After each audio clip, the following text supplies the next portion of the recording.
पहले श्री ब्रह्मा जी को बुलाया और कहा, बेटा, इस लड़की का नाम सावित्री है, इसे अपनी पत्नी रूप में रख, जाओ अपना घर बसाओ।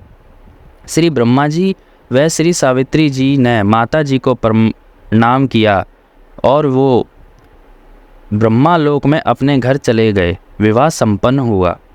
फिर दूसरे पुत्र श्री विष्णु जी को बुलाया और कहा, बेटा, इस लड़की का नाम लक्ष्मी है, इसे अपनी पत्नी रूप में रख, जाओ अपना घर बसाओ। दोनों माता जी को प्रणाम करके विष्णु लोक में चले गए। विवाह संपन्न हुआ। फिर तीसरे पुत्र श्री शिव जी को बुलाया और कहा, बेटा, इस लड़की का नाम पार्वती उमा है, इसे अपनी पत्नी रूप में रख, जाओ अपना घर बसाओ। दोनों ने माता जी को प्रणाम किया और शिवलोक में चले गए। विवाह संपन्न हुआ। आओ विचार करें, ना बाराती थे, ना भाती थे, ना कढ़ाई चढ़ाई, ना मिठाई बनाई, बाजे ना डीजे बजा, ना दहेज लिया ना दिया। वर्तमान में हिंदू समाज विवाह कैसे होता है यह बताने की आवश्यकता नहीं, क्योंकि आप जानते हैं। क्या हम ब्रह्मा जी, विष्णु जी और शिव जी से भी बड़े हो गए, जो व्यर्थ की रीति रिवाज बनाकर बोझ लाद लिया। अध्यात्म की दृष्टि से देखें, इस संसार में एक क्षण का भरोसा नहीं, कब क्या घटना घट जाए। हम इस बात को मद्देनज़र रखकर अपना जीवन जीते हैं तथा शास्त्रों के अनुसार धार्मिक व सामाजिक क्रिया करते हैं। धार्मिक शास्त्र परमात्मा का बनाया संविधान कॉन्स्टिट्यूशन है। जो व्यक्ति संविधान का उल्लंघन करता है वह दंडित होता है। उसे ना सुख प्राप्त होता है, ना कार्य सिद्धि होते हैं, ना ही उसका मोक्ष गति होता है।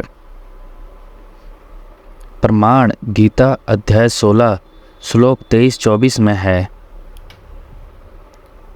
श्लोक 23, हे अर्जुन, जो व्यक्ति शास्त्र विधि को त्याग कर अपनी मर्जी से मनमाना आचरण करता है, उसको ना सुख की प्राप्ति होती है, ना सिद्धि प्राप्त होती है जिससे कार्य सिद्ध होते हैं, तथा ना उसको मोक्ष प्राप्त होता है। श्लोक 24, इससे तेरे लिए कर्तव्य जो धार्मिक व सामाजिक कार्य करने योग्य है और अकर्तव्य जो धार्मिक व सामाजिक कार्य नहीं करने योग्य है की व्यवस्था में शास्त्र ही प्रमाण है। इसलिए तू शास्त्रों में बताए कर्म कर। आप देखें, प्रमाण के लिए श्रीमद् भगवद गीता अध्याय 16 श्लोक 23-24 की फ़ोटोकॉपी। गीता अध्याय 16 श्लोक नंबर 23 की फ़ोटोकॉपी यह आप देख सकते हैं। इसमें संस्कृत में श्लोक लिखा हुआ है, यह शास्त्र विधिम अत्सृज्य वर्तते काम करता ना सा सिद्धिम अवान्योति ना सुखम ना पराम गतिम। या मतलब जो पुरुष शास्त्र विधि को उत्सृज्य त्याग कर काम करत अपनी इच्छा से मनमाना वर्तनते आचरण करता है, स वह ना सिद्धि को अवापनोति प्राप्त होता है, ना परम गतिम गति को और ना सुखम सुख को ही। अब गीता 16 श्लोक 24 की फ़ोटोकॉपी। तस्मात् शास्त्रम प्रमाणम ते कार्य व्यवस्थिति ज्ञात्वा शास्त्र विधानोत् कर्म कुर्तम अहंसी।